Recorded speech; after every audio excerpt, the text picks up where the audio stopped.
കേരളത്തിലെ 14ാമത്തെ ജില്ലയാണ് കാസർഗോഡ്. ഒന്നുകൂടി വ്യക്തമാക്കി പറഞ്ഞാൽ കാസർഗോഡ് എന്ന നഗരം കേരളത്തിലെ 14ാമത്തെ ജില്ലയുടെ ആസ്ഥാനമാണ്. എന്നാൽ കേരളത്തിലെ നഗരങ്ങളിലെ വികസന ചിത്രം പരിശോധിച്ചാൽ കാസർഗോഡ് നഗരത്തിന് 14 പോയിട്ട് 140ാം സ്ഥാനം പോലും ലഭിക്കില്ലെന്നതാണ് യാഥാർത്ഥ്യം.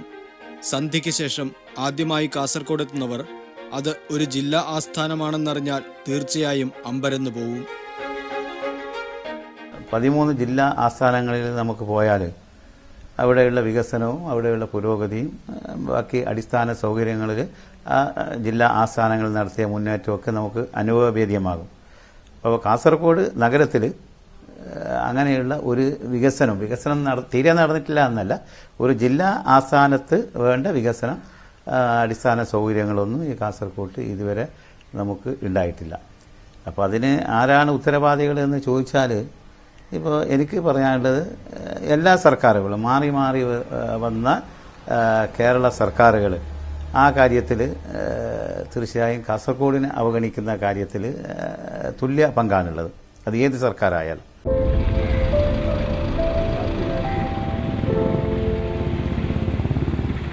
ഇപ്പോൾ സമയം 7 മണിയാവുന്നതേയുള്ളൂ. നഗരം വിജനമാവുകയാണ്. അല്പസമയത്തിനുള്ളിൽ നഗരം ഉറങ്ങും. അങ്ങിങ്ങായി ഒറ്റപ്പെട്ട ഓട്ടോറിക്ഷകളും സ്വകാര്യ വാഹനങ്ങളും മാത്രമാവും നിരത്തിൽ. കടകളെല്ലാം പൂട്ടി കച്ചവടക്കാർ വീട്ടിലേക്ക് പോകും.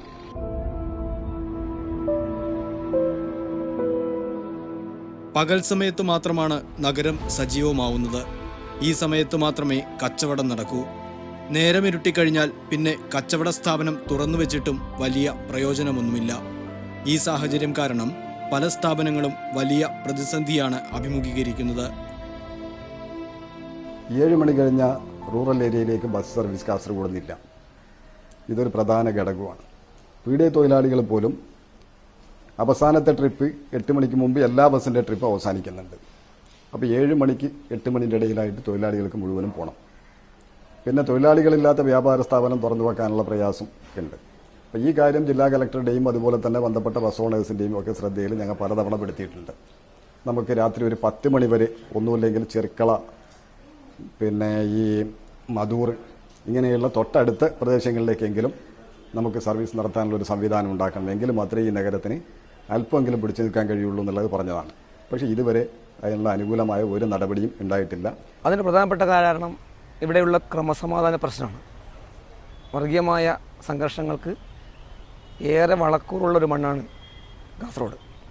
അത് പരിഹരിക്കാൻ വേണ്ടാത്ത നടപടികൾ ഇതുവരെ ഉണ്ടായിട്ടില്ല. അതുകൊണ്ട് തന്നെ വ്യാപാര സ്ഥാപനങ്ങൾ 6 മണിയോടുകൂടി കച്ചവടം അവസാനിപ്പിക്കും. വ്യാപാരമില്ല. അതിൻ്റെ ഭാഗമായിട്ട് വൈകുന്നേരങ്ങളിൽ സാംസ്കാരിക പരിപാടികളും ഇല്ല. ജനങ്ങൾ നഗരത്തിലേക്ക് വരുന്നില്ല. 6 മണിയോടുകൂടി തിരിച്ചു യാത്രയാണ്. മറ്റ് നഗരങ്ങൾ കണ്ണൂർ, കോഴിക്കോട്, തിരുവനന്തപുരം, എറണാകുളം നഗരങ്ങളൊക്കെ രാത്രി 10 മണി വരെയും സാംസ്കാരിക പരിപാടികൾ കൊണ്ട് സമ്പന്നമാണ്. വീട്ടിലേക്ക് ജോലി കഴിഞ്ഞ് എത്തുന്നവരൊക്കെ കുടുംബസമേതം നഗരത്തിലെത്തി പരിപാടികളൊക്കെ കണ്ട് ആസ്വദിച്ച് തിരിച്ച് വീട്ടിലേക്ക് പോകണം. അങ്ങനെയുള്ള ശീലം ഈ നഗരത്തിനില്ല. നഗരത്തിലുള്ളതും നഗരത്തിലേക്ക് വന്നു ചേരുന്നതുമായ റോഡുകളുടെ അവസ്ഥ പരിതാപകരമെന്നേ പറയാനാവൂ.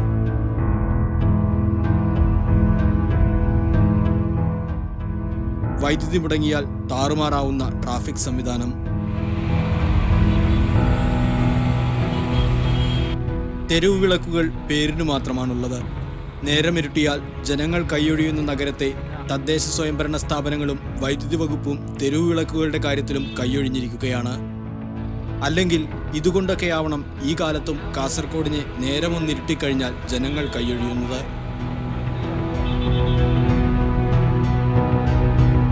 എങ്ങും വലിച്ചെറിഞ്ഞ മാലിന്യം, മാലിന്യ സംസ്കരണത്തിന് സംവിധാനമില്ലാത്ത നഗരം. കോടികൾ ചെലവഴിച്ച് മത്സ്യമാർക്കറ്റ് നിർമ്മിച്ചെങ്കിലും മാലിന്യ സംസ്കരണത്തിന് സംവിധാനമില്ലാത്തതിനാൽ മലിനകേന്ദ്രമായ മത്സ്യമാർക്കറ്റ്. ഇതൊക്കെയാണ് പൊതുവിൽ കാസർഗോഡ് നഗരത്തിൻ്റെ അവസ്ഥ. കാറ്റടിച്ചാൽ, മഴ ചാറിയാൽ വൈദ്യുതി മുടങ്ങുന്ന നഗരം, കുടിക്കാൻ ശുദ്ധജലം കിട്ടാത്ത നഗരം, കുടിവെള്ളം ലഭ്യമാക്കുന്നതിനുള്ള പദ്ധതികൾ ആരംഭിക്കുന്ന കാര്യത്തിലും ഭരണ സംവിധാനങ്ങൾക്ക് ഉദാസീനത മാത്രമാണ് കൈമുതലായിട്ടുള്ളത്. ഇത് തെളിയിക്കുന്ന നിരവധി ഉദാഹരണങ്ങൾ ഈ നഗരത്തിൽ നിന്ന് കണ്ടെടുക്കാനാവും. കാസർഗോഡ് നഗരത്തിലും പരിസരത്തും കുടിവെള്ളം എത്തിക്കുന്നതിനായി 3 പതിറ്റാണ്ട് മുൻപ് ആരംഭിച്ച ഭാവിക്കര പദ്ധതി ഇന്നും തൂണുകളിൽ ഒതുങ്ങുകയാണ്. ജലസംഭരണിയിൽ ഉപ്പുവെള്ളം കയറുന്നത് തടയുന്നതിന് എല്ലാ വർഷവും താൽക്കാലിക തടയണയെയാണ് ഇപ്പോൾ ആശ്രയിക്കുന്നത്. മിക്ക വർഷവും ഇത് തകർന്നു പോകും. പിന്നെ നഗരവാസികൾക്ക് കുടിക്കാൻ ജലസേചന വകുപ്പ് വിതരണം ചെയ്യുന്നത് ഉപ്പുവെള്ളമാവും. കാസർഗോട്ടുകാരെ ക്ഷമയെ സമ്മതിച്ചേ പറ്റൂ. നിങ്ങൾ പറഞ്ഞ പോലെ വേറൊരു സ്ഥലത്തായിരുന്നു ഇത് എങ്കിൽ മന്ത്രിമാർക്ക് ആ സ്ഥലം പോകാൻ വരെ പറ്റില്ലായിരുന്നു. ഇപ്പോൾ 1-2 വർഷമായിട്ടില്ലല്ല, ഇത് 10-30 വർഷത്തിലധികമായി നമ്മൾ അനുഭവിക്കുന്ന പ്രശ്നമാണ് ഈ വേനൽക്കാലം വന്നാൽ ഉപ്പുവെള്ളം. ഇപ്പോൾ കുറേ വർഷമായിട്ട് വേനൽക്കാലത്ത് ഉപ്പുവെള്ളം കുടിക്കേണ്ടി വരുന്നില്ല. അത് കുടിക്കേണ്ടി വന്നത് കഴിഞ്ഞ ഇലക്ഷൻ സമയത്താണ്. നഗരത്തിൽ പൊതുജനങ്ങളെ സേവിക്കുന്നതിനായി പ്രവർത്തിക്കുന്ന സർക്കാർ സംവിധാനങ്ങളുടെ ആസ്ഥാനമായ കെട്ടിടങ്ങൾ കാണണം. ശോചനീയമെന്ന വാക്കുപോലും അപര്യാപ്തമാവും പലതിൻ്റെയും അവസ്ഥയെ വിശേഷിപ്പിക്കാൻ. ഇത് കാസർഗോഡ് സബ് ട്രഷറി ഓഫീസ്. പൊട്ടിപ്പൊളിഞ്ഞ ഈ ഓഫീസ് കെട്ടിടത്തിലിരുന്നു വേണം ജോലി നിർവഹിക്കാൻ. കാസർഗോഡ് സപ്ലൈ ഓഫീസിന്റെ അവസ്ഥയും ഇങ്ങനെ തന്നെ. ഇതിന് സമാനമായ നിരവധി ഓഫീസുകളുണ്ട് കാസർഗോഡ്. ഇവിടെ കാസർഗോഡ് ജില്ലയെ സംബന്ധിച്ചാണെങ്കിൽ ഒരു പിന്നോക്ക ജില്ലയാണ്. അപ്പോൾ ഇവിടുത്തെ സർക്കാർ ഓഫീസുകൾക്കുള്ള ഈ പല സർക്കാർ ഓഫീസുകളും വളരെ ശോചനീയമായ അവസ്ഥയിലാണുള്ളത്. ഇപ്പോൾ സപ്ലൈ ഓഫീസുകൾ, ഞാൻ സപ്ലൈ ഓഫീസ് ജീവനക്കാരനാണ്. സപ്ലൈ ഓഫീസിനെ സംബന്ധിച്ച് പറയുകയാണെങ്കിൽ ജനങ്ങൾ നിരന്തരം ബന്ധപ്പെട്ടു വരുന്ന ഒരു ഓഫീസാണ്. BPL APL അപേക്ഷകളുമായി ബന്ധപ്പെട്ട് റേഷൻ കാർഡ് സംബന്ധമായ മറ്റു പ്രശ്നങ്ങൾക്കായാലും നിരവധി ബന്ധപ്പെട്ടു വരുന്ന ആളുകൾ കയറിയിറങ്ങുന്ന ഒരു ഓഫീസാണ്. പക്ഷേ ഈ ഓഫീസിനകത്തെ പറ്റി പറയുകയാണെങ്കിൽ ഈ കെട്ടിടം 50 വർഷത്തിലധികം പഴക്കമുള്ള ഒരു ബിൽഡിംഗാണ്. ഈ ബിൽഡിങ്ങിൽ അതിന്റെ സീലിംഗും മറ്റും ഈ പൊട്ടിപ്പൊളിഞ്ഞ് കിടക്കുന്നുണ്ട്. അതുകൊണ്ട് ഈ ജനലുകളും മറ്റും ഇങ്ങനെ നേരാവണ്ണം അടക്കാൻ പറ്റാത്തൊരവസ്ഥയുണ്ട്. അലമാരകളും മറ്റും പഴയ അലമാരകളാണ്. അപ്പോൾ ഇത്തരം ഒരു ശോചനീയമായ ഈ ഒരു ബിൽഡിങ്ങിൽ ഈ ജനങ്ങൾ ഇത്രയധികം കയറിയിറങ്ങുന്ന ഈ ബിൽഡിംഗ് ഒരു പുതുക്കി പണിയേണ്ട ഒരു അത്യാവശ്യം ആയി വന്നിരിക്കുകയാണ്. ഈ ഓട്ടം കൃത്യസമയത്ത് ഓഫീസിലെത്താനുള്ള ജീവനക്കാരുടെ ജീവൻ മരണ പാച്ചിലാണ്. ട്രെയിൻ സമയത്തെ ആശ്രയിച്ചാണ് ജില്ലാ ഭരണകേന്ദ്രത്തിന്റെ പ്രവർത്തനം എന്ന് ചുരുക്കം. ജീവൻ കയ്യിലെടുത്ത് ഇവർ ഓടിപ്പാഞ്ഞെത്തിയാലും എല്ലാ ഓഫീസുകളിലും പിന്നെയും പകുതി കസേരകൾ ഒഴിഞ്ഞു തന്നെ കിടക്കും. പൊതുമരാമത്ത് വകുപ്പിന്റെ പ്രവർത്തനം കാസർഗോഡ് ജില്ലയിൽ നിശ്ചലമാണെന്ന് പറയാം. എക്സിക്യൂട്ടീവ് എഞ്ചിനീയറുടേതടക്കം 50-ലേറെ തസ്തികകൾ ഒഴിഞ്ഞുകിടക്കുകയാണ്. LSGD എഞ്ചിനീയറിംഗ് വകുപ്പിലും പകുതി പേർ പോലും നിലവിലില്ല. ഒരാൾക്ക് തന്നെ 1-ലേറെ ചുമതലകൾ നൽകുന്നതിനാൽ ജില്ലയിൽ ഒരു ജോലിയും കൃത്യമായി നടക്കുന്നില്ല. ഒഴിഞ്ഞുകിടക്കുന്ന തസ്തികകൾ നികത്താനുള്ള നടപടികളുമില്ല. കാസർഗോഡ് ജില്ലയുടെ വികസന മുരടിപ്പിന്റെ ഏറ്റവും പ്രധാനപ്പെട്ട ഒരു കാരണമായി ഞാൻ മനസ്സിലാക്കുന്നത് തദ്ദേശരായ ഉദ്യോഗസ്ഥന്മാർ ഈ ജില്ലയിൽ ഇല്ല എന്നുള്ളതാണ്. 1284 ഉദ്യോഗസ്ഥന്മാരുടെ കുറവാണ് നമ്മുടെ ജില്ലക്കകത്ത് എല്ലാ വകുപ്പുകളും എടുത്ത് പരിശോധിച്ചാൽ കാണാവുന്നത്. സ്വാഭാവികമായും ഇതെല്ലാം അന്യ ജില്ലക്കാരാണ്. പ്രത്യേകിച്ച് തിരുവനന്തപുരം, എറണാകുളം, കോട്ടയം, കൊല്ലം പോലുള്ള വിദൂര ജില്ലകളിൽ നിന്ന് ഇവിടെ വന്ന് അവർ ചെയ്യുന്ന ജോലിയോട് ഒരു തരത്തിലും നീതി കാണിക്കാൻ വയ്യാത്ത വണ്ണമാണ് ഇപ്പോഴത്തെ അവസ്ഥ. യഥാർത്ഥത്തിൽ ജില്ലാ പഞ്ചായത്തൊക്കെ അനുഭവിക്കുന്ന പ്രയാസമെന്ന് പറഞ്ഞാൽ ഒരു പദ്ധതി നിർവഹിക്കാൻ നിർവഹണ ഉദ്യോഗസ്ഥൻ നിരന്തരമായി മാറിക്കൊണ്ടിരിക്കുകയാണ്. ഈ സാമ്പത്തിക വർഷം 5ാമത്തെ വിദ്യാഭ്യാസ ഡെപ്യൂട്ടി ഡയറക്ടറാണ് ഇപ്പോൾ വർക്ക് ചെയ്യുന്നത്. ഇയാൾ എത്ര കാലം നിൽക്കുമെന്ന് കണ്ടറിയണം. കാർഷിക മേഖലയുടെ അഗ്രികൾച്ചർ ഡെപ്യൂട്ടി ഡയറക്ടർ തിരുവനന്തപുരത്തുകാരനാണ്. ഇങ്ങനെ എല്ലാം അന്യ ജില്ലക്കാരാണ്. സ്വാഭാവികമായും ജില്ലയുടെ പദ്ധതി പ്രവർത്തനങ്ങൾ താളം തെറ്റുന്ന നിലയിലേക്കാണ് ഈ പോക്ക്. അപ്പോൾ ഒരു കാരണം ഈ കാസർഗോഡ് ജോലി ചെയ്യാൻ ആരും വരുന്നില്ല. നമ്മളിപ്പോൾ കാസർഗോഡിൻ്റെ പിന്നോക്കാവസ്ഥ പരിഹരിക്കാൻ വേണ്ടി നിയോഗിക്കപ്പെട്ട പ്രഭാകർ കമ്മീഷൻ പോലും പറഞ്ഞ ഒരു കാരണം കാസർഗോഡിൻ്റെ പിന്നോക്കാവസ്ഥക്ക് ഉള്ള കാരണം പറഞ്ഞത് ഇവിടെ ജോലി ചെയ്യാൻ ആരും മുന്നോട്ട് വരുന്നില്ല എന്നതാണ്. കാസർഗോഡ് ജില്ലയിൽ അന്യ ജില്ലക്കാരായ ഉദ്യോഗസ്ഥന്മാർ വരുന്നില്ല. വന്നാൽ തന്നെ രാവിലെ വന്ന് വൈകുന്നേരം നീണ്ട ലീവ് എടുത്ത് പോകുന്നുണ്ട്. അപ്പോൾ അതിനുള്ള പരിഹാരം കാസർഗോഡ് ജോലി ചെയ്യുന്നതിന് വേണ്ടി കാസർഗോട്ടുകാരെ ഉദ്യോഗസ്ഥന്മാരെ നമുക്ക് വേണ്ടത്ര ഉണ്ടാക്കുക എന്നതാണ്. 1000-ഓളം തസ്തികൾ, ലാസ്റ്റ് ഗ്രേഡ് മുതൽ മുകളിൽ വരെയുള്ള തസ്തികൾ ഇവിടെ നടക്കുന്നുണ്ടാവും.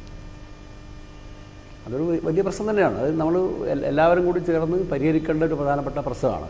പിന്നെ ഉദ്യോഗസ്ഥർ പിന്നെ പലപ്പോഴും ഓഫീസിൽ പൂർണ്ണമായി ഉണ്ടാകുന്നില്ല. ഉയർന്ന ഉദ്യോഗസ്ഥരടക്കം ഇപ്പം ഇഷ്ടംപോലെ വണ്ടിയുള്ളതുകൊണ്ട് നിങ്ങളൊരു 3 മണിക്ക് ശേഷം റെയിൽവേ സ്റ്റേഷനിൽ പോയി നിന്നാൽ നല്ലൊരു ശതമാനം ഉദ്യോഗസ്ഥർ ഹെഡ് ഓഫ് ദ ഡിപ്പാർട്ട്മെൻ്റ് അടക്കം ട്രെയിനിൽ കയറി പോകുന്നതാണ്. ഇതൊക്കെ പറയാൻ പിന്നെ എന്താ പറയേണ്ടത്, പറയാൻ ചില മടിക്കുന്നത്, പറയാനൊരു കാര്യമില്ല.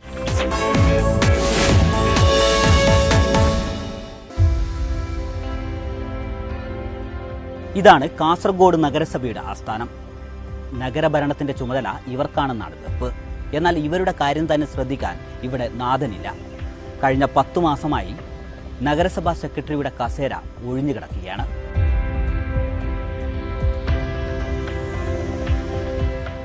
സെക്രട്ടറി ഇല്ല. 10 മാസം കഴിഞ്ഞു കാസർഗോഡ് സെക്രട്ടറി. നിരന്തരമായി മിനിസ്ട്രിയും MLA-യും ഞങ്ങൾ ബുദ്ധിമുട്ടിച്ചുകൊണ്ട് ഇതുവരെ ഒരു സെക്രട്ടറി നമുക്ക് കിട്ടിയിട്ടില്ല. നമ്മുടെ ഈ സെക്രട്ടറി ഫസ്റ്റ് ഗ്രേഡ് മുനിസിപ്പാലിറ്റിയാണ്. അപ്പോൾ ഈ ഗ്രേഡിലേക്ക് ഇങ്ങോട്ടേക്ക് അയക്കാൻ പറ്റിയ സെക്രട്ടറി ഇപ്പോൾ ഒഴിവിലില്ല അവിടെ എന്നാണ് നമുക്ക്. ഞാൻ കഴിഞ്ഞ ആഴ്ച പോയിരുന്നു, മിനിസ്റ്റർ കണ്ടിരുന്നു. അപ്പോൾ ഉടനെ ഉണ്ടാവും. ആ പ്രൊമോഷൻ കൊടുത്തിട്ട് ആ പ്രൊമോഷൻ ലിസ്റ്റ് നിങ്ങൾക്ക് തരാമെന്നാണ് പറയുന്നത്. 10 മാസം ഒരു സെക്രട്ടറി ഇല്ലാണ്ട് ഈ മുനിസിപ്പാലിറ്റി ഇപ്പോൾ പോകുന്നില്ല. എന്തിനും ഉത്തരം നൽകേണ്ട ഇംപ്ലിമെൻറ്റിംഗ് ഓഫീസേഴ്സിനെ പറ്റി റിപ്ലൈ ചെയ്യേണ്ട ഒരു സെക്രട്ടറിയാണ്.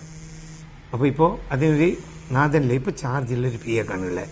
പിന്നെ സീനിയർ ക്ലർക്കിൻ്റെ 4 ഒഴിവുണ്ട് ഇവിടെ. LD ക്ലർക്കിൻ്റെ 1 ഒഴിവുണ്ട് ഇവിടെ. ഇത്രയും ഒഴിവുകൾ ഈ ചെറിയൊരു മുനിസിപ്പാലിറ്റിയിൽ തന്നെ ഉണ്ട്.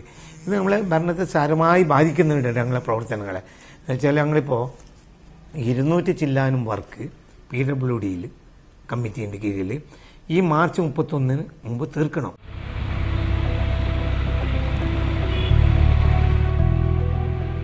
വീണ്ടും നമുക്ക് കാസർഗോഡ് നഗരത്തിന്റെ അവസ്ഥാവിശേഷങ്ങളിലേക്ക് തന്നെ വരാം. 1 കിലോമീറ്റർ ദൂരം നീണ്ടുനിൽക്കുന്ന റോഡിന് ഇരുവശം ചേർന്നാണ് കാസർഗോഡ് നഗരത്തിലെ ആകെ വ്യാപാരം. ഈ ചുരുങ്ങിയ സ്ഥലത്ത് പോലും കൃത്യമായ ആസൂത്രണത്തോടെ ഗതാഗത നിയന്ത്രണ സംവിധാനം ഏർപ്പെടുത്താൻ അധികൃതർക്ക് സാധിക്കുന്നില്ല. പാർക്കിങ്ങിന് പ്രത്യേക സ്ഥല സൗകര്യമൊന്നുമില്ലാത്തതിനാൽ കടകളിൽ എത്തുന്നവർ വാഹനം പാർക്ക് ചെയ്യുന്നത് റോഡിൽ തന്നെയാണ്. ഈ സ്ഥലം കാസർഗോഡ് പഴയ ബസ് സ്റ്റാൻഡ് എന്നാണ് അറിയപ്പെടുന്നത്. എവിടെയാണ് സ്റ്റാൻഡ് എന്നോ ബസ് ബേ എന്നോ ഒക്കെ ചോദിച്ചാൽ ഈ റോഡല്ലാതെ ഒന്നും കാണിച്ചു തരാനില്ല. എവിടെ ബസ്സുകൾ നിർത്തും എന്നതിനും കൃത്യമായ വിവരമില്ല. ഇവിടെ നിന്നും ട്രാഫിക് ജംഗ്ഷൻ വരെ എവിടെയും ബസ് നിർത്തി ആളുകളെ കയറ്റുകയോ ഇറക്കുകയോ ചെയ്യാം. ഇതൊന്നും നിയന്ത്രിക്കാൻ ആരുമില്ല, ഉള്ളവർക്ക് കഴിയുന്നുമില്ല. പലതരത്തിലുള്ള സമ്മർദ്ദങ്ങളും നടത്തിയിട്ടുണ്ട്. ബസ് പിൻവലിക്കാന്നുള്ളതാണ് ഒറ്റ വാക്കാണ് പിന്നെ പറയാനുള്ളത്. ജില്ലാധികാരികൾക്ക് പറയാനുള്ളത് ടൗണിലേക്ക് ബസ് വരുന്നത് ഒഴിവാക്കാം, പുതിയ ബസ് സ്റ്റാൻഡിൽ വെച്ച് സർവീസ് റദ്ദ് ചെയ്യാം. അത് ജനങ്ങളോടും വ്യാപാരികളോടും ചെയ്യുന്ന കൊടിയ ക്രൂരതയാണ്. ഇപ്പോൾ ടൗണിലേക്ക് ബസ് വരാതിരുന്നിട്ട് വിജനമാക്കിയിട്ട് ടൗണ് മറ്റുള്ള വാഹനങ്ങൾക്ക് പാർക്ക് ചെയ്യാൻ ഇടം കൊടുക്കലല്ല. നിലവിലുള്ള സംവിധാനം അല്ലെങ്കിൽ റോഡിൻ്റെ വികസനം, ഇതിലൂടെ ജനങ്ങൾക്ക് ബുദ്ധിമുട്ടില്ലാത്ത രീതിയിൽ, വ്യാപാരികൾക്ക് ബുദ്ധിമുട്ടില്ലാത്ത രീതിയിലുള്ള ഒരു പ്രശ്ന പരിഹാരമാണ് നമ്മൾ ഉദ്ദേശിക്കുന്നത്.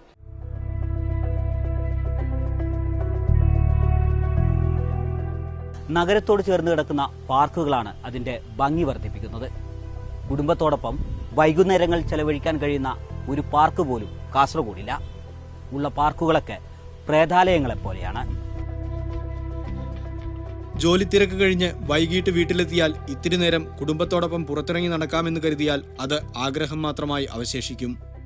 അറിയുമോ, കേരളത്തിൽ ആർട്ട് ഗാലറി ഇല്ലാത്ത ഏക നഗരസഭയാണ് കാസർഗോഡെന്ന്. പേരിന് ചെറിയ പാർക്കുകൾ നഗരസഭ ധാരാളം പണിതുവെച്ചിട്ടുണ്ടെങ്കിലും ഒന്നുപോലും വൃത്തിയോടെ സൂക്ഷിക്കുന്നില്ല. ശരിക്കും അവസരങ്ങൾ ഇല്ലാത്തതല്ല, ഉണ്ടാക്കാത്തതാണ്. ശരിക്കും ഇതിൻ്റെ തലപ്പത്തിരിക്കുന്ന ഒരുപാട് പേര് ഇതിനെ തന്നെ 2 വർഷങ്ങൾക്ക് മുമ്പ് കുറച്ച് കൂട്ടുകാർ വന്ന് ഇതിനെ ക്ലീൻ ആക്കിയിട്ട് ഇതിനെതിരെ നല്ല കാര്യങ്ങൾ ഇതാക്കാൻ വേണ്ടിയിട്ട് ഒരു റിക്വസ്റ്റ് പോലും ഞങ്ങൾ കൊടുത്താണ്. പക്ഷെ അതിന് ശേഷം ഇവിടെ ഭയങ്കര അഴുക്കായി. ഇത് പീസ് എന്ന് പറയുന്ന ഒരു പാർക്കാണ്, പൊളിക്കുന്നില്ല. ഭയങ്കര അഴുക്കായിട്ട് പോലും 2-3 പ്രാവശ്യം അപേക്ഷ കൊടുത്തപ്പോൾ ക്ലീൻ ചെയ്യാൻ ആൾക്കാർ വന്നു. അതിനുശേഷം ഒരു പുരോഗതിയും ഇവിടെ ഉണ്ടായിട്ടില്ല. ഇവിടെ പല കാര്യങ്ങൾക്കും പല രീതിയിലും ഇമ്പ്രൂവ്മെൻറ്റ് ചെയ്യാൻ പലർക്കും പറ്റും, പല സൗഹൃദങ്ങളും ക്രിയേറ്റ് ചെയ്യാൻ പലർക്കും പറ്റും. പക്ഷേ ഇവിടെയുള്ള തലപ്പന്മാർക്ക് അതൊരിക്കലും പറ്റുന്നില്ല. അവർക്ക് പോക്കറ്റിൽ ക്യാഷ് ഇടണം എന്നുള്ളത് കൊണ്ട് ഇത് ചെയ്യുന്നില്ല. ചെയ്യാൻ എത്ര ഫണ്ടുകൾ ഇവിടെ ഉണ്ട്, എന്തുകൊണ്ട് അതൊന്നും പാസ്സാകുന്നില്ല? പാർക്കുകൾ പുതിയ കാണുന്നില്ല, ഉള്ളത് തന്നെ മെയിൻറ്റെയിൻ ചെയ്താൽ മതി. ഇപ്പോൾ കാസർഗോഡ് പുലിക്കുന്നുണ്ടൊന്ന്, പിന്നെ റെയിൽവേ സ്റ്റേഷൻ്റെ അടുത്ത് 2 എണ്ണം ഉണ്ട് അറിവിൽ, പിന്നൊന്ന് തളങ്കര ഭാഗത്ത് ഒന്നുണ്ട്. അതൊക്കെ നല്ല സ്ഥലമാണ്. അതിനെ ഒന്ന് ഡെവലപ്പ് ചെയ്ത് തന്നെ ആൾക്കാർ വന്നു തുടങ്ങും, ഇരുന്നു തുടങ്ങും. ആൾക്കാർ അങ്ങോട്ടും ഇങ്ങോട്ടും കാണട്ടെ. കണ്ടു കഴിഞ്ഞാൽ തന്നെ കാസർഗോഡിനെ കുറേ പ്രശ്നങ്ങൾ മൊത്തം അങ്ങ് മാറും. അപ്പോൾ ഇപ്പോൾ കടവത്ത് നല്ലൊരു പാർക്കുണ്ട് ആ ബീച്ചിൽ. അവിടെ ഒരുപാട് ആൾക്കാർ ഇപ്പോൾ വരുന്നുണ്ട്. ഷംനാട് പാർക്ക് ഞങ്ങൾ നന്നാക്കി. അവിടെ ആൾക്കാർ അത്ര വരുന്നില്ല. ഒരു പാർക്കിൻ്റെ ഇതുണ്ടല്ലോ. ബീച്ചിലൊരു പാർക്കുണ്ടായിരുന്നു. അവിടെ രാത്രി അമ്മ ഇതൊക്കെ അടിച്ചിട്ട് ആ പാർക്കിനെ വല്ലാണ്ട് ഇല്ലാണ്ടാക്കും അവർ. എന്നാലും പാർക്ക് നിലനിൽക്കുന്നുണ്ട് അവിടെ. അപ്പോൾ ആ ഒരു സൗകര്യം ഇപ്പോൾ ഞങ്ങൾ ഇത് ചെറിയ മുനിസിപ്പാലിറ്റിയാണ്, ഇൻകമില്ല. ഇത് ഏതെങ്കിലും ഫണ്ട് കഴിഞ്ഞ ഭരണസമിതി പോകുമ്പോൾ തന്നെ നമ്മളെ ഈ 1.5 കോടി രൂപയോളം മൈനസിലുള്ള തനത് ഫണ്ട് മുമ്പെടുത്ത വർക്കിൻ്റെ പല വർക്കിൻ്റെയും ഈ ടൗൺ ഹാൾ മുതൽ മറ്റേ ലൈബ്രറി മുതൽ പണം കൊടുക്കാനുണ്ട്. എന്താണെന്നറിയോ, തനത് ഫണ്ട് ഉണ്ടെങ്കിലേ അതിന് കൊടുക്കാൻ പറ്റുള്ളൂ. പഴയ വർക്കിന് അതില്ല. സാംസ്കാരിക പരിപാടികൾക്കുള്ള വേദിയായി നഗരസഭ നിർമ്മിച്ച ഓപ്പൺ ഓഡിറ്റോറിയത്തിന്റെ അവസ്ഥ കാണേണ്ടതുതന്നെ. സന്ധ്യാരാഗമെന്നാണ് ഓഡിറ്റോറിയത്തിന്റെ പേര്. എന്നാൽ സന്ധ്യയായാൽ സാമൂഹ്യ വിരുദ്ധർക്ക് താവളമടിക്കാനുള്ള കേന്ദ്രമാണ് ഇന്ന്. മറ്റ് 14 ജില്ലകളെ അപേക്ഷിച്ച് കാസർഗോഡിൻ്റെ ഒരു സാഹിത്യ സാംസ്കാരിക ഭൂമിക എന്ന് പറയുന്നത് കഴിഞ്ഞ കുറച്ചു കാലമായിട്ട് വളരെ മോശമായിട്ട് വന്നിട്ടുണ്ട് എന്നുള്ളത് ഒരു യാഥാർത്ഥ്യമാണ്. കാസർഗോഡ് ഇത്രയധികം മോശമാവാൻ വേറെ ചില കാരണങ്ങളുണ്ട്. ആ കാരണങ്ങളും സാംസ്കാരികവുമായിട്ട് ബന്ധപ്പെട്ടത് തന്നെയാണ്. ഇവിടെ അടിക്കടി ഉണ്ടാവുന്ന അനിഷ്ടകരമായ സംഭവങ്ങൾ ജനങ്ങളെ മനസ്സിനെ വല്ലാണ്ട് മടുപ്പിക്കുകയും അതുപോലെ തന്നെ വെറുപ്പിക്കുകയൊക്കെ ചെയ്തിട്ടുണ്ട്. പിന്നെ അടിക്കടി ഇവിടെ അനിഷ്ട സംഭവങ്ങൾ ഉണ്ടാകാതിരിക്കാൻ വേണ്ടിയിട്ട് ഭരണകൂടത്തിൻ്റെ ഭാഗത്ത് നിന്നുണ്ടാവുന്ന ചില നിർദ്ദേശങ്ങൾ, 6 മണിക്ക് മുമ്പ് വീട്ടിൽ പോയിട്ട് കിടന്നുറങ്ങിക്കോളാം എന്ന് പറയുന്നത്. പിന്നെ പണ്ട് സെക്കൻഡ് ഷോ സിനിമയൊക്കെ രാത്രി 9 മണി മുതൽ 12 മണി വരെ ആയിരുന്നതൊക്കെ താഴേക്ക് കൊണ്ടുവന്നിട്ട് ആ ഷോ തന്നെ നിർത്തി. അതൊക്കെ കഴിഞ്ഞപ്പോൾ രാത്രി ഒരു 12 മണി വരെയൊക്കെ അവിടെ സജീവമായിരുന്ന ഒരു കാലം ഉണ്ടായിരുന്നു കാസർഗോഡ്. രാത്രി 12 മണിക്ക് 1 മണിക്കൊക്കെ കാസർഗോഡ് ടൗണിൽ ഇറങ്ങിക്കഴിഞ്ഞാൽ അതൊരു ഇപ്പോഴത്തെ ഒരു 8 മണി പോലെ തോന്നിക്കും. കേരളത്തിലെത്തുന്ന വിദേശ ടൂറിസ്റ്റുകളിൽ 1% മാത്രമാണ് കാസർഗോഡ് എത്തുന്നത്. അതേസമയത്ത് അന്താരാഷ്ട്ര ടൂറിസ്റ്റ് കേന്ദ്രമായ ബേക്കൽ ഇവിടെ ഉണ്ട്. പക്ഷേ ബേക്കലിൽ വിദേശികൾ എത്തുന്നില്ല. അയൽക്കാർ വന്നെത്തുന്നു എന്നല്ലാതെ വിദേശികൾ ഇവിടെ എത്തുന്നില്ല. ഈ നഗരത്തിൽ വിദേശികൾ താമസിക്കാറില്ല. അവർക്ക് താമസിക്കാനുള്ള സൗകര്യങ്ങളില്ല.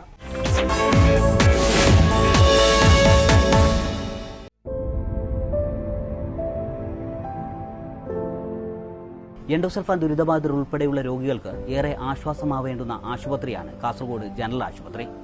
എന്നാൽ ഈ ആശുപത്രി തന്നെ ഇന്ന് രോഗാതുരമാണ്. പാർക്കുകളുടെയും റോഡുകളുടെയും അവസ്ഥയേക്കാൾ പരിതാപകരമാണ് നഗരത്തിലെ ഉന്നത ആരോഗ്യ കേന്ദ്രത്തിൻ്റേത്. കാസർഗോഡ് ജനറൽ ആശുപത്രിയാണ് രോഗികൾക്ക് ആശ്രയിക്കാവുന്ന വിദഗ്ധ ആശുപത്രി. ക്യൂ നിന്ന രോഗികൾക്ക് നൽകാൻ OP ടിക്കറ്റ് ഇല്ലാത്തതിൻ്റെ പേരിൽ ഈ ആശുപത്രിയിൽ നിന്നും രോഗികളെ തിരിച്ചയച്ചത് ഏതാനും ദിവസങ്ങൾക്ക് മുൻപാണ്. ഇവിടെ വരുന്ന രോഗികൾക്ക് ബ്ലഡ് ബാങ്ക് ചില നേരങ്ങളിൽ 2 മണി വരെ പ്രവർത്തിക്കുമെങ്കിലും പക്ഷേ ദിവസത്തിൽ 2 മണിക്കൂർ പ്രവർത്തിച്ചാലായി എന്ന രീതിയിലാണ് കാര്യങ്ങൾ പോകുന്നത്. അത്യാവശ്യത്തിന് ഒരു ബ്ലഡിന് വാങ്ങി വന്നാൽ ഈ ബ്ലഡിൻ്റെ അന്വേഷിക്കുന്നവർ നാട് നീളെ അന്വേഷിക്കുന്ന ഒരു ഗതികേടിലാണ് വാട്സപ്പ് ഗ്രൂപ്പുകളിലൊക്കെ കാണുന്നുള്ളത്. ബ്ലഡ് പോലും ലഭ്യമല്ല, മരുന്നുകൾ ലഭ്യമല്ല. ഇവിടുത്തെ ഡോക്ടർമാരാണെങ്കിൽ സ്വകാര്യ പ്രാക്ടീസിനാണ് ഏറ്റവും കൂടുതൽ താല്പര്യപ്പെടുന്നത്. ഇവിടെ ഡോക്ടർമാർക്ക് ആ താല്പര്യമാണ് കൂടുതലായിട്ട് കാണുന്നുള്ളത്. 6 നിലകളുള്ള കെട്ടിടമുണ്ടെങ്കിലും രോഗികളെ ചുമന്ന പടിക്കെട്ടുകൾ ഇറക്കേണ്ട ഗതികേടുള്ള കേരളത്തിലെ ഏക ആശുപത്രിയും ഇതുതന്നെ. വൈദ്യുതി മുടങ്ങിയാൽ ബദൽ സംവിധാനത്തിനായി സ്ഥാപിച്ച ജനറേറ്റർ പ്രവർത്തിക്കാറില്ല. അതിനാൽ ലിഫ്റ്റും പ്രവർത്തിക്കില്ല. ആശുപത്രിയിലെ ബ്ലഡ് ബാങ്കിൽ സ്ഥാപിക്കാനായി വാങ്ങിയ രക്തം വിഘടിപ്പിക്കുന്ന യന്ത്രം ഇപ്പോഴും പൊടിപിടിച്ച് കിടക്കുന്നു. രക്തഘടകം ആവശ്യമായി വരുന്ന രോഗികൾക്ക് ഇപ്പോഴും മംഗളൂരുവിലെ ആശുപത്രികൾ തന്നെയാണ് ആശ്രയം. കോടികൾ മുടക്കി യന്ത്രങ്ങൾ വാങ്ങുന്നുണ്ടെങ്കിലും അവ ഉപയോഗപ്പെടുത്താനാവുന്നില്ല. ഒരാഴ്ച മുമ്പ് അവിടെ പോയി നോക്കിയപ്പോൾ ഇപ്പോൾ ഹൃദ്രോഗം വന്ന ഒരു രോഗി, ഒരു പാവപ്പെട്ട ഒരു സ്ത്രീ, ആ സ്ത്രീയെ അവിടെ കൊണ്ടുവന്നു. പക്ഷേ അവിടെ അന്ന് ഡ്യൂട്ടിയിലുണ്ടായ ഡോക്ടർ ആ രോഗിയെ തിരിച്ചയച്ചു. ആ സ്ത്രീയെ തിരിച്ചയക്കാൻ കാരണം ICUവിൽ കിടത്തിയിട്ട് കാര്യമില്ല, വെന്റിലേറ്ററിൽ കിടത്തേണ്ട രോഗിയാണ്. അവിടെ വെന്റിലേറ്റർ പ്രവർത്തിക്കുന്നില്ല. ഡോക്ടർ തിരിച്ചയച്ചു. പുറത്ത് എത്തുമ്പോൾ ആ രോഗി മരിച്ചു. ഇനി അതൊരു മരണത്തിന് കാരണം അത് എന്നല്ല ഞാൻ പറയുന്നത്, അത് വിധിയായിരിക്കാം. പക്ഷേ വെന്റിലേറ്ററിൽ കിടത്തിയിരുന്നെങ്കിൽ ഒരുപക്ഷെ ആ രോഗിയുടെ ജീവൻ രക്ഷിക്കാൻ നമുക്ക് സാധിക്കും. ഡ്യൂട്ടിയിലുണ്ടായിരുന്ന ഡോക്ടറോട് ചോദിച്ചപ്പോൾ പറഞ്ഞത് കുറേ ദിവസങ്ങളായി വെന്റിലേറ്റർ പ്രവർത്തിക്കുന്നില്ല എന്നാണ്. അപ്പോൾ അത് ആസ്പത്രിയിലെ ഉയർന്ന ഉദ്യോഗസ്ഥനോട് ചോദിച്ചപ്പോൾ, അപ്പോൾ തന്നെ ഫോണിൽ ചോദിച്ചപ്പോൾ അയാൾക്ക് പോലും സംഗതി അറിയില്ല.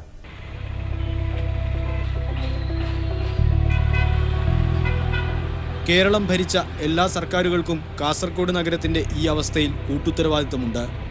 കാസർഗോഡ് നഗരത്തിലുള്ള 2 പേർ നേരത്തെ മന്ത്രിമാരായിട്ടുണ്ട്. എന്നിട്ടും വലിയ മാറ്റങ്ങളൊന്നും ഉണ്ടായില്ല. ഇപ്പോഴും ജില്ലയ്ക്ക് സ്വന്തമായി ഒരു മന്ത്രിയുണ്ട്. മന്ത്രിയിൽ ജനങ്ങൾക്ക് ഏറെ പ്രതീക്ഷയുമുണ്ട്. നഗരത്തിന്റെ സമ്പൂർണ്ണ മാറ്റത്തിനാവശ്യമായ കൂട്ടായ പരിശ്രമത്തിന് രാഷ്ട്രീയ നേതാക്കൾ നേതൃത്വം നൽകുമോ എന്നാണ് ജനങ്ങൾ ഉറ്റുനോക്കുന്നത്. ഈ ഒരു പ്രശ്നം എന്ന് പറഞ്ഞാൽ ഞാൻ പറയാം, രാഷ്ട്രീയത്തിനൊന്നും പ്രശ്നമല്ല, സർക്കാരിൻ്റെ പ്രശ്നമുള്ള രാഷ്ട്രീയത്തിലുള്ള നമ്മുടെ ജില്ല നേരിടുന്ന പ്രശ്നമാണ്. അത് ഇപ്പം എല്ലാ മാസവും DDC ഒക്കെ ഉണ്ട്, ജനപ്രതിനിധികൾ മാത്രമുള്ളതാണ്. അപ്പം ജനപ്രതിനിധികളും പ്രധാന രാഷ്ട്രീയ കക്ഷികളും മുൻകൈ എടുത്തുകൊണ്ട് ഇതൊരു വലിയ ഇഷ്യൂ ആയിട്ട്, പ്രത്യേകിച്ച് മാധ്യമങ്ങളും ഒരു വലിയ ഇഷ്യൂ ആയി ഉയർത്തി കൊണ്ടുവന്ന് പരിഹരിക്കാൻ ആവശ്യമായ ഇടപെടലാണ് ആവശ്യം. കാസർഗോഡ് ജനറൽ ആശുപത്രിയുടെ വികസനത്തിനായി 8 കോടി രൂപയുടെ ഒരു പദ്ധതിക്ക് മുഖ്യമന്ത്രി തറക്കല്ലിട്ടിട്ടുണ്ട്. അടിയന്തര പ്രാധാന്യത്തോടെ ഇത് പൂർത്തിയാക്കാൻ കഴിയണം. ഒപ്പം നഗരത്തിന്റെ സൗകര്യങ്ങൾ കൂട്ടാൻ പ്രത്യേക പദ്ധതിയും ഉണ്ടാവണം. വികസനത്തിന്റെ കണക്കെടുപ്പുകളിൽ കേരളത്തിന്റെ നഗരങ്ങളിൽ 14ാം സ്ഥാനമെങ്കിലും നേടാൻ കാസർഗോഡിന് കഴിയണം. പൂർത്തിയാവാത്ത ഈ ശില്പത്തെ പോലെയാണ് കാസർഗോഡ് നഗരത്തിന്റെ അവസ്ഥ. ഒരിക്കലും പൂർത്തിയാക്കാനാവാത്ത പദ്ധതികൾക്കായി ഇവിടെ കോടികൾ ചെലവഴിക്കുന്നുണ്ടെങ്കിലും ഒരു മാറ്റവും നഗരത്തിനുണ്ടാവുന്നില്ല. കേരളത്തിലെ മറ്റു ജില്ലാ ആസ്ഥാനത്തെ പോലെ എന്ന് കാസർഗോഡും മാറും എന്ന ആഗ്രഹവുമായാണ് ഇവിടെ ജനങ്ങൾ കഴിയുന്നത്.